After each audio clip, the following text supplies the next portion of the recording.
नमस्कार दोस्तों, आज हम एचटेट पीजीटी बायोलॉजी एग्ज़ाम की फिर से बात करेंगे। काफ़ी स्टूडेंट्स को कुछ क्वेश्चंस में डाउट थे, तो चलिए उन डाउट्स को सॉल्व करने की कोशिश करते हैं और देखते हैं कि ऑब्जेक्शंस लगाने चाहिए या नहीं लगाने चाहिए। सबसे पहले देखते हैं ये question. A single set of chromosomes that contains one copy of each type of chromosome from a species is called। तो जब भी हम ये पढ़ते हैं सिंगल सेट ऑफ क्रोमोसोम्स, तो हमारे दिमाग में एकदम से आता है हैप्लॉइड सेट। क्योंकि ज़्यादातर हमने ह्यूमन का एग्जाम्पल पढ़ा है, तो उसमें 2 सेट होते हैं और एक सेट हैप्लॉइड हो जाता है, तो उसी के हिसाब से हमारे दिमाग में ये हैप्लॉइड सेट आता है। लेकिन इसमें थोड़ा सा ट्विस्ट है, चलिए समझते हैं। हमारे पास 2 टर्म्स हैं। फर्स्ट हमारे पास है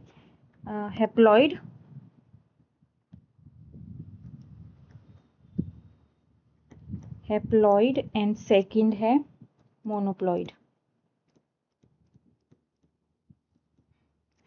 हैप्लॉइड को हम N से रिप्रेजेंट करते हैं और मोनोप्लॉइड को X से।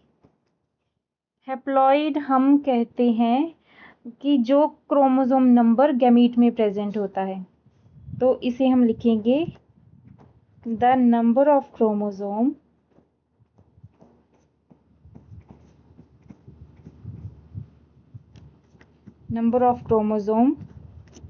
Present in gamete.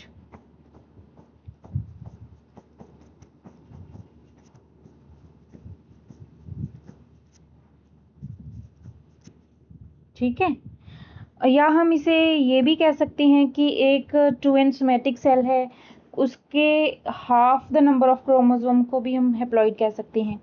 और जब बात आती है मोनोप्लॉइड की, तो मोनोप्लॉइड में हम कहेंगे कि a complete set of chromosome,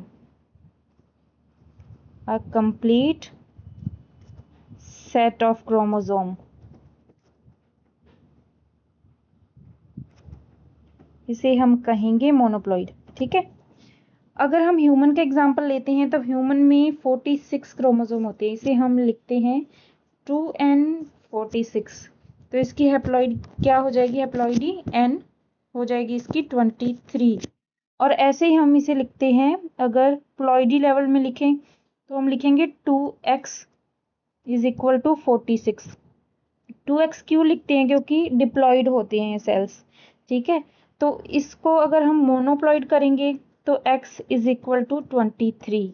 तो इसमें हैप्लॉइडी 23 हो जाती है, मोनोप्लॉइडी भी 23 हो जाती है, इसलिए हमें कंफ्यूजन क्रिएट होती है। इसे हम वीट के एग्जाम्पल से समझेंगे, जो कि ट्रिप्लॉइड होती है, उससे हमें आसानी से समझ आ जाएगा। तो चलिए समझते हैं। हेक्साप्लॉइड वीट,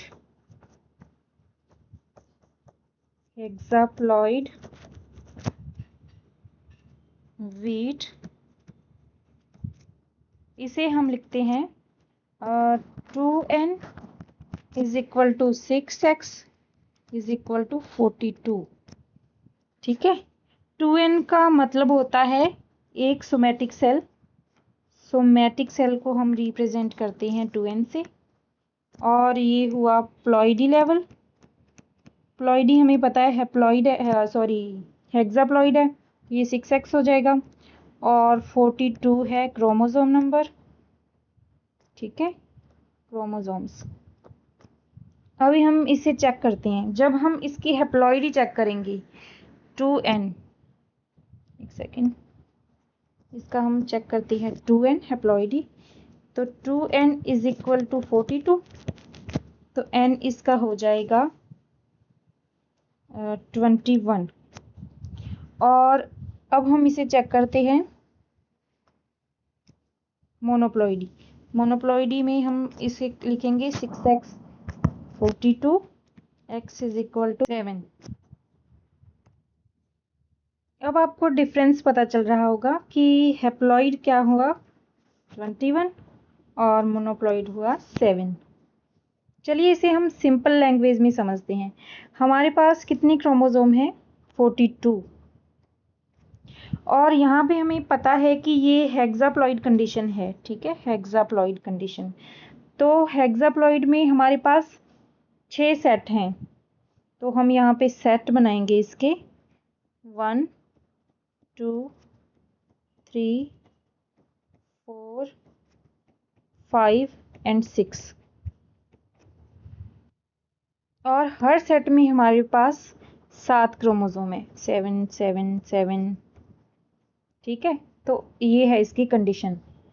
जब हमसे कोई पूछे कि इसका आप मोनोप्लॉइड बताओ, तो हम क्या करेंगे, यहाँ से एक सेट उठा लेंगे, ये हुआ मोनोप्लॉइड। और जब हमसे कोई ये पूछे कि आप है इसका वो हैप्लॉइड बताओ, तो हैप्लॉइड में हम क्या करेंगे, आधे सेट ले लेंगे। ठीक है, तो ये यहाँ पर हो गए 21 और ये हो गया 7।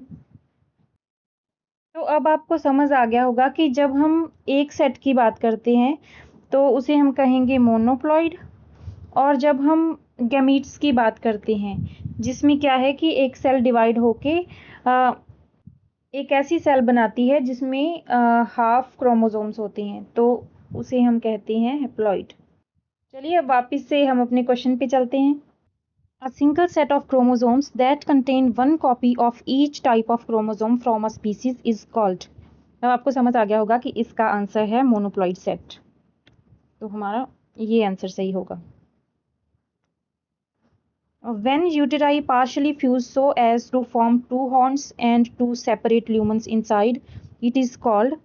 तो इसका आंसर यही होगा, बाईपार्टाइट यूट्रस, क्योंकि यहाँ पे इन्होंने लिखा हुआ है पार्शली फ्यूज, तो पार्शली फ्यूज कंडीशन में इसे बाईपार्टाइट यूट्रस ही कहा जाता है, तो ये इसका रहेगा आंसर।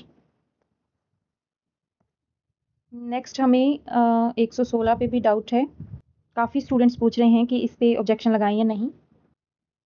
जब हम ग्लैंड्स को मोड ऑफ सेक्रीशन के बेस पे डिफ्रेंशिएट करते हैं तो वो 3 टाइप की होती हैं, मीरोक्राइन, एपोक्राइन एंड होलोक्राइन। अगर यहाँ पे क्वेश्चन में ये जो एपोक्राइन है, मुझे लगता है एपिक्राइन को एपोक्राइन होना चाहिए था। इस तरह की ग्लैंड्स में ये होता है कि जो सेक्रीशन होता है वो सेल के एपिकल पार्ट में एक्यूमुलेट हो जाता है और उसके बाद में वो पार्ट पूरा ब्रेक ऑफ हो जाता है। तो इसके एग्जांपल्स होते हैं स्वेट ग्लैंड्स और ये मेमरी ग्लैंड्स। जो सलाइवरी ग्लैंड्स हैं वो मीरोक्राइन ग्लैंड्स होती हैं, मीरोक्राइन। इसमें क्या होता है कि जो सेक्रीशन है वो सिंपल डिफ्यूजन के थ्रू होता है, और जो ज़्यादातर जो स्वेट ग्लैंड्स होती हैं वो भी मीरोक्राइन ही होती हैं, लेकिन कुछ स्वेट ग्लैंड्स वो एपोक्राइन भी होती हैं। यहाँ पर क्वेश्चन में उन्होंने नॉट एग्जाम्पल पूछा है, तो एग्जाम्पल में तो ये आएगा ही स्वेट ग्लैंड। और जो ये सेबेशियस ग्लैंड्स हैं ये होती हैं होलोक्राइन ग्लैंड्स। होलोक्राइन में क्या होता है कि पूरे सेल में सेक्रीशन भर जाता है और वो पूरी सेल ही डिसइंटीग्रेट हो जाती है। जैसे एपोक्राइन में हमने क्या बताया कि एपिकल पार्ट में जो सेक्रीशन है वो एक्यूमुलेट होगा और एपिकल पार्ट ब्रेक ऑफ हो जाएगा, और होलोक्राइन में कंप्लीट सेल ही डिसइंटीग्रेट हो जाती है, तो सेबेशियस ग्लैंड होलोक्राइन होती है। इसका आंसर बी एंड डी ही होगा, बी एंड डी, क्योंकि इसने पूछा है not example of apocrine gland, और स्वेट ग्लैंड और मेमरी ग्लैंड ये दोनों एपोक्राइन है, और सलाइवरी ग्लैंड मीरोक्राइन और सेबेशियस ग्लैंड होलोक्राइन है, तो बी एंड डी इसका आंसर आएगा। मुझे लगता है कि इस क्वेश्चन पे आप ऑब्जेक्शन लगा सकते हैं, आपको इसका प्रूफ भी मिल जाएगा। अगर आपको नहीं मिले तो आप कमेंट्स में लिखना, मैं आपको प्रोवाइड करवा दूंगी। नेक्स्ट हमारा डाउट वाला क्वेश्चन है ये 117, which of the following statement is wrong. तो इसमें ये स्टेटमेंट रॉन्ग है, the culturable fish should not be prolific breeder. तो प्रोलिफिक ब्रीडर होनी चाहिए, इसमें लिखा है शुड नॉट, तो शुड बी प्रोलिफिक ब्रीडर। और यहाँ पे डाउट था कि हर्बीवोरस नेचर, तो इसमें प्रेफरेबली हर्बीवोर ही देखी जाती है कि जो कल्चरेबल फिश हो वो हर्बीवोरस हो, ताकि उसको फूड प्रोवाइड करवाने में ज़्यादा दिक्कत ना आए, तो इसका 4th ऑप्शन सही रहेगा।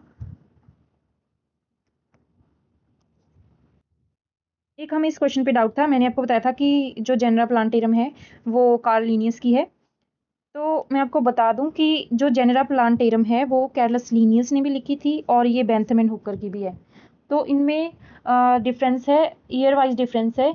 जो कैरलस लिनियस की है वो है 1737 और जो बेंथमैन हुकर किया उसके 3 वॉल्यूम है, वो उसका लिखा जाता है ईयर 1862 टू 1883।